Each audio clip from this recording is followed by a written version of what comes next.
So you graduated from high school early to move to New York City to be in a little night music. Yeah. As a 17-year-old. Yeah. How much did that feel like a movie? The most. Right? I distinctly remember having to take one subway and one crosstown bus and another subway, when in reality there was probably a smarter way for me to do it, but I didn't know it, so I felt like, ooh, the commute. And I would be on the subway, and there would be a girl where you could tell that she was going to she was headed to the Met to the ballet school in New York City. One of those girls, where you can tell just by looking at her. And I was like, oh my God, I'm gonna go rehearse this play, and thinking hi. Can you tell? Look at us. And then she was probably hungry and over it. But really being hyper aware to a pathetic degree of every moment of taking the train or just walking around New York and being I'm really doing it. I'm a grown-up. Which, kids who grow up in New York City take the subway every day. I wouldn't know. So yeah, definitely was one of the cooler things. But then, by the same token, there was stuff that I hadn't figured out how to do at all. There was only, in walking distance, there was really only kind of a convenience store. There wasn't a real grocery store. So I ate Cadbury eggs for dinner most nights. So I thought I was really cool for managing basic transportation, but feeding myself was still not working out. I mean, it's step by step, right? Yeah. Did you keep a journal at that time? I did, actually, yeah, from 17 to 19, so that would have been when that journal started. Do you ever look back on it? Yeah, I have read it since, and actually during that time specifically was one of these days I'm gonna have sex. What's it gonna be like?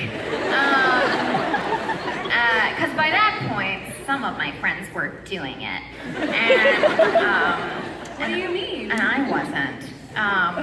So I remember specifically, especially because I moved away from school, it felt further away because I wasn't around anybody my age. So I was just when is this gonna happen? And at what point do I just need to lie and be a virgin forever? Because it's too late and the window's closed. And how are there young kids in the audience? She's asleep. No. There you go. We were just talking about how much we love cats and dogs. And trolls.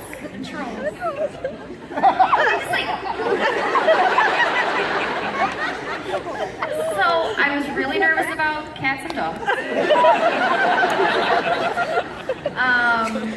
Yeah, but it seemed like something very, a very vague concept. So I devoted a lot of journal entries to that at that time. So without getting too detailed, I wonder, you mentioned that you wouldn't have told yourself anything different looking back now to that young... Oh, she did not like that stuff. Mutual respect. Thumbs up. Sorry. I just wonder, I know when I go back and read my old journals, yeah. I'm oh man, Greta, you were kind of the worst. Oh yeah, I mean, again, that is 100% how I feel, okay. Which is terrifying because that's essentially all the book is. So in 10 years, I know I'm gonna be yeah, not only are you the worst, you made it available to the public. Oh my God. I also was really struck by, so the journal went from 17 to 19, and in the 18 range, I had moved to LA, and I was at least at that time putting off college. I wasn't sure what was gonna happen, but all my friends were in college and I was not.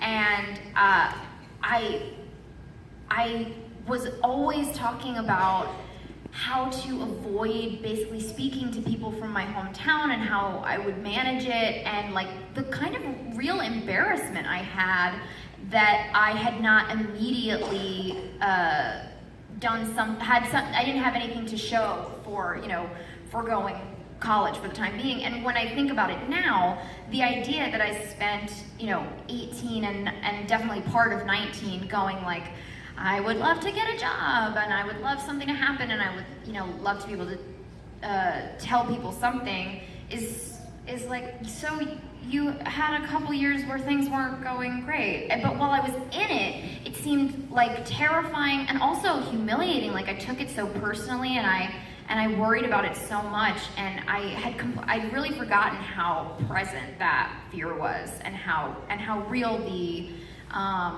insecurity was, not just to the people that were not hiring me, but the people that I had to like tell about it. And I'm sure that everybody who's ever like gone through a breakup and then had like, oh, how's Mark?